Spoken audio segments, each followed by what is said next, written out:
Normal pressure formations are open hydraulic systems, which ultimately connect to the surface. Even if high pressures could be generated, they would rapidly dissipate and revert to normal. Abnormal pressure formations, by contrast, are closed systems. They are characterized by traps or seals, which prevent adequate hydraulic communication and allow pressure to build up. There are a number of ways in which this pressure entrapment and buildup can take place. One of these is undercompaction. Sedimentary rocks form by particle deposition. As a rock becomes more deeply buried, it's subject to continually increasing overburden pressure from the weight of the formations above it.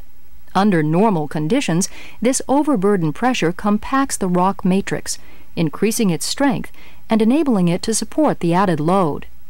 At the same time, the rock's porosity decreases, forcing fluid into adjacent permeable zones. But if a low permeability seal is present, the pore fluid cannot escape, at least not quickly enough for the rock matrix to support the added overburden. Instead, the increased stress is transferred to the trapped fluid, creating an overpressured condition in the pore space. Chemical diagenesis, the chemical alteration of minerals by geologic processes, is thought to be a major cause of abnormal pressure.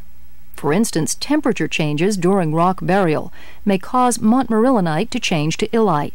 This process releases bound water from the montmorillonite, which then occupies pore space as free water. Because the free water has a lower density than the bound water, abnormal pressure results if a trap or seal prevents it from escaping. Abnormal pressure can result also from tectonic action. In this case, a fault has effectively formed a pressure seal against an uplifted formation. Although the formation was normally pressured at its original depth, the seal has caused it to retain this same pressure at the shallower depth. The net effect is an overpressured zone. Salt structures, because they are impermeable, can also form pressure seals. Moreover, salt exhibits plastic behavior and has very little matrix strength. Rather than supporting overburden pressure as, say, a sandstone matrix would, it transmits the entire load to underlying formations, resulting in abnormal pressures. Salt domes, being plastic and usually less dense than surrounding rocks, can literally flow upward, causing overcompaction and overpressuring of shallower intervals. Fluid migration from a high-pressured zone to a sealed lower-pressured zone can cause abnormal pressure conditions. Migration could result from such conditions as leakage across a fault, casing leaks, channeling through cement, or an underground blowout.